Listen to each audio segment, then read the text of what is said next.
éteignez votre télévision.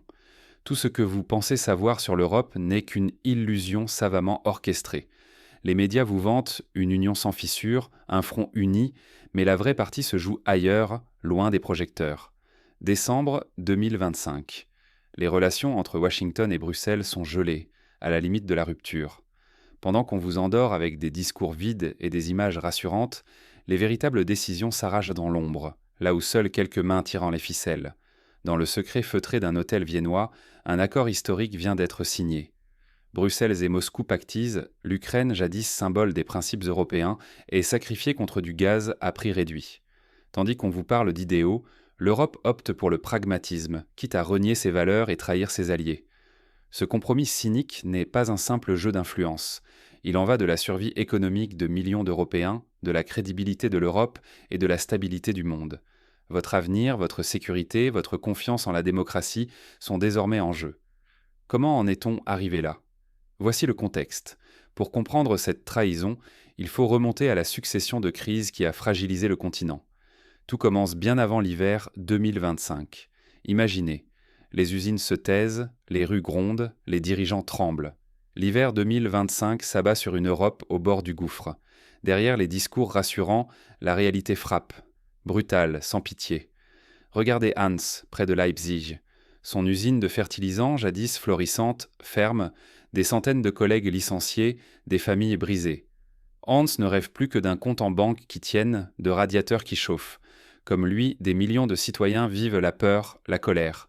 À Bruxelles, Berlin, Paris, les élites ne dorment plus. Leur cauchemar, ce ne sont plus les chars russes, mais la rage dans la rue. Grève, manifestations, sondages en chute libre. L'ennemi n'est plus à l'Est, il est à la maison. Pire, les caisses sont vides, la solidarité s'effondre. Et à Washington, Donald Trump, de retour, lance son avertissement glacial. L'Amérique ne paiera plus. Bruxelles est acculée. L'Europe vacille, isolée, le sol s'effrite sous ses pieds. Le chômage explose, les gouvernements chancellent, la société menace de s'effondrer. Il suffirait d'une étincelle. Dans l'ombre, à Vienne, une solution taboue s'impose lors d'une réunion secrète. Mais cette solution implique un prix terrible, que personne n'ose encore nommer. Dans la salle, un silence pesant annonce le choix impossible à venir. Ce n'est pas un traité de paix, mais un manuel pour contourner les règles.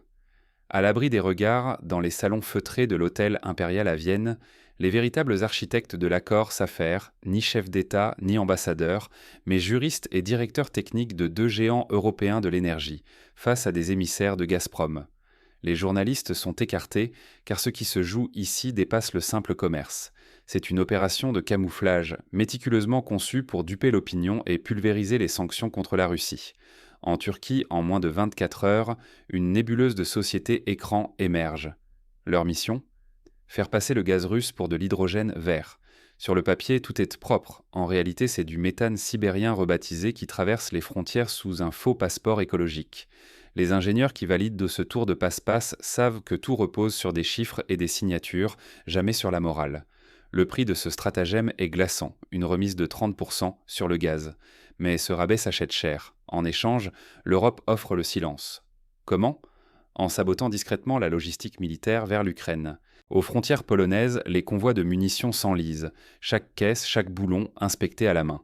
Officiellement, ce sont des contrôles renforcés, des pannes informatiques. En vérité, c'est l'asphyxie lente d'un allié, ordonné depuis Bruxelles et Berlin. Un appendice du protocole va plus loin. Il prévoit la désactivation à distance de logiciels embarqués sur l'armement occidental livré à l'Ukraine. Le soutien technologique est coupé sans bruit. Demain, certains chars et canons s'immobiliseront, affichant une simple erreur à l'écran. Nul besoin de cyberattaque russe. Paris ou Berlin coupent la clé d'accès. L'armée ukrainienne, déjà affaiblie, se retrouve soudain impuissante. Ce pacte, habillé de technicité, étrangle la résistance ukrainienne.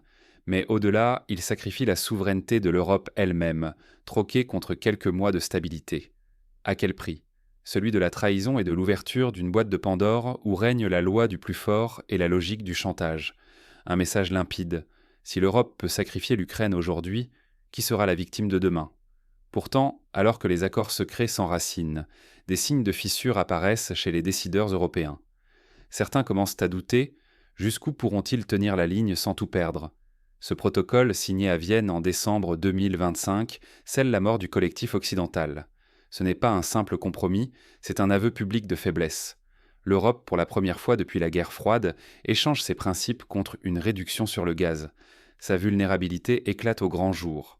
Le mythe du défenseur universel du droit international s'effondre. Désormais, Bruxelles n'est plus ce phare moral, mais un négociateur cynique prêt à monnayer ses valeurs pour éviter le froid. Pékin et Téhéran comprennent le message. La sécurité mondiale repose désormais sur la force, non plus sur des garanties collectives. Pour la Chine, c'est le feu vert à une action sur Taïwan, sans crainte d'une riposte ferme. Pour l'Iran, c'est la preuve que la fameuse ligne rouge occidentale n'existe plus. L'Occident, discrédité par des années de double discours, voit son autorité s'effondrer en une nuit. La loi du plus fort redevient la norme, les traités ne valent de plus que le papier sur lequel ils sont écrits. Les petits pays deviennent des pions sacrifiables. L'Ukraine n'est que la première d'une longue liste d'alliés fragiles, voués à l'abandon dès que le confort européen est menacé. Ce précédent tue la confiance. Qui croira encore aux promesses de Bruxelles ou de Washington ? Le monde entier entre alors dans une ère d'instabilité.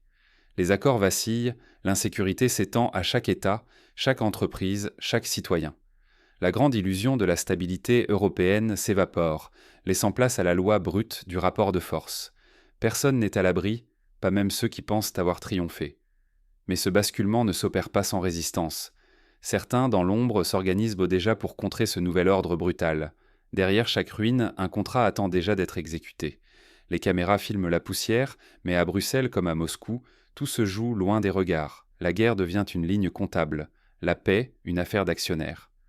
En décembre 2025, un fonds euro-russe a vu le jour, chargé de rebâtir, pierre après pierre, les villes rasées du Donbass et d'ailleurs. Ce fonds, alimenté par les deux camps, n'a rien d'altruiste. Les profits sont promis à quelques groupes triés sur le volet, européens comme russes.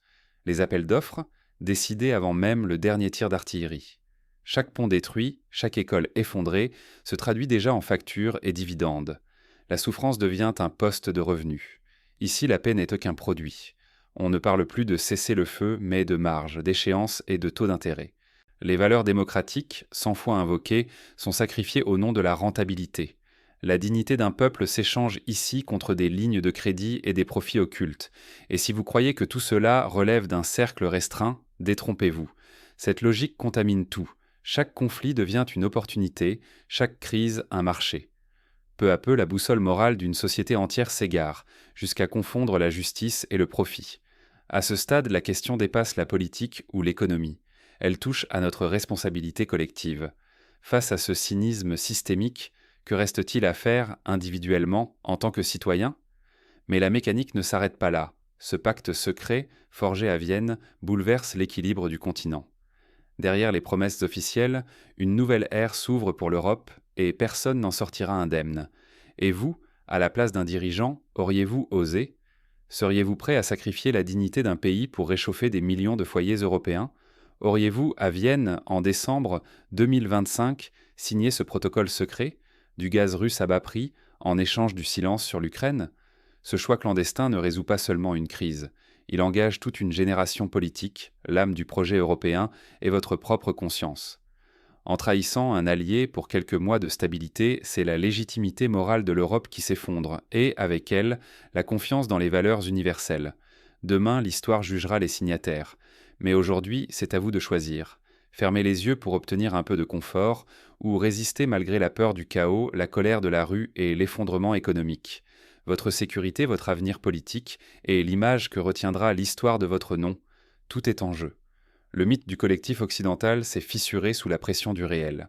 Jusqu'où iriez-vous dans le compromis, avant de ne plus pouvoir soutenir votre propre regard ? Cette décision n'appartient plus aux seules élites. Elle vous concerne, car c'est votre démocratie qui chancelle à chaque concession. Cette signature, invisible mais décisive, marque le basculement. Prendrez-vous le risque de l'assumer ou choisirez-vous le confort du mensonge officiel ?